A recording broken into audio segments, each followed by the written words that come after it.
Hello, I am Braeden, and this is Courtney, and welcome to Hill TV News. If it is happening at Hill, we have it. Courtney, what is being served in the cafeteria this week? Thanks, Braeden. This week for lunch we have some great food. On Tuesday there will be chicken patty. For lunch meat there will be a assorted deli sandwich. On Wednesday there will be mini pancakes and sausage, and for lunch meat, assorted deli sub. On Thursday there will be popcorn chicken, and for lunch meat there will be a assorted deli sandwich.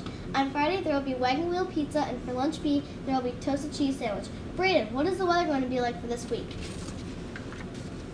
This week looks like a cloudy and rainy week.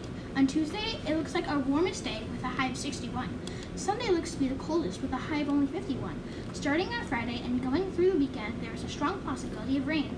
Hopefully it does not rain on Pioneer Day. The lows this week will drop down into the 40s, so make sure to wear a coat to school in the morning. Looks like a good week to stay inside. Courtney, I hear that you have a riddle for everyone to try and solve. Yes, Braeden, we have a riddle for you to think about during that show. We will give you the answer at the end. Ready? Here we go. The riddle for this week is how can you write cow with 13 letters? We will give you the answer at the end of the show. Now to Braeden for 2 lies and 1 truth. Hey, is everybody ready for 2 lies and 1 truth? Good. Today there's no theme. The option 1 is about 40,000 people get injured by toilets every year. 2, Arco means to pluck your strings in orchestra. 3, cupcakes were first created by John Lennon. You know the guy from the Beatles. We will give you a few seconds to figure this out. Number 1, about 40,000 people get injured by toilets every year. It is correct. That's right. It's true. So be careful out there. Courtney, who are the most recent Golden Stand Award winners? This week's Golden Stand Award for 5th grade band goes to Cole Jensen. Mr. Hall said he chose Cole for the Golden Stand because he's on time for all of his lessons and brings all of his materials. Also, he comes with a positive attitude and is ready to learn. Braeden, what is happening around Hill coming up?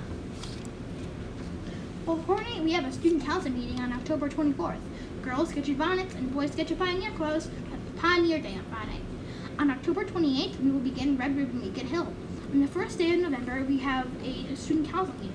Do you have no books to read? Well, here's your solution. Come on down to the book fair starting November 4th through the 7th.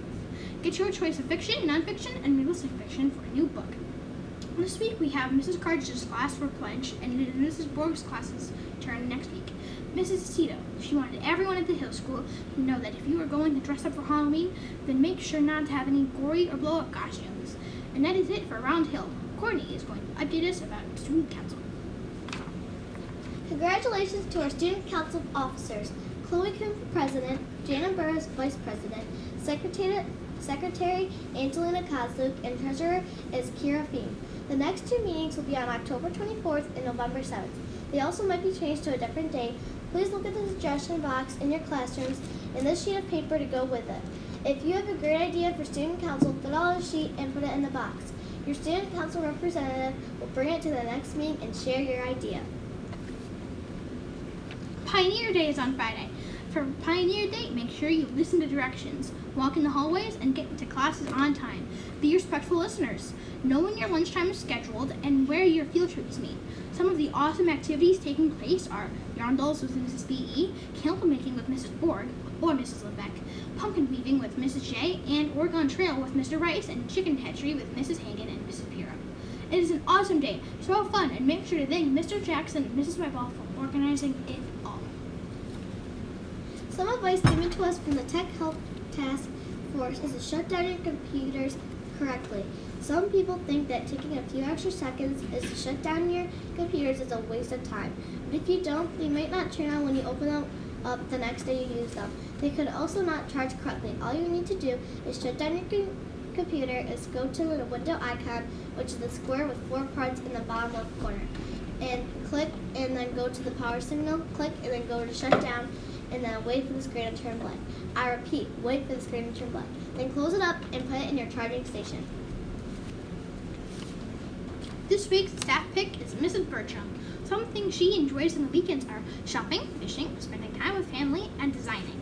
She wanted to work at Hill because she knew that we are old enough to talk about our feelings and have meaningful conversations with her, and we are not too cool for school. Also, she liked the people, the teachers, and the community, and she said it's just a great place to work. Something that drove her crazy in school when she was a student was that her teacher kept pronouncing her name wrong. This was in 6th grade. The teacher's name was Mr. C, and he kept pronouncing her name wrong. She was shy, and she didn't feel so good about herself, so when it was the end of the year, she sang goodbye to everyone, and finally, when she went up to him, she said her name was Kalisha. Mrs. Bertram, she has 2 children of her own, and named Caden and McKenna. Thanks for making the Hill School great, Mrs. Bertram. Now, back to Courtney for the answer to our riddle. Alright, here we go. How can you write cow with 13 letters? Anyone think they can answer? Anyone? I know I was pretty slow. And the answer is C-O-W. Alright, Hill School, thanks for watching and have a great rest of the week.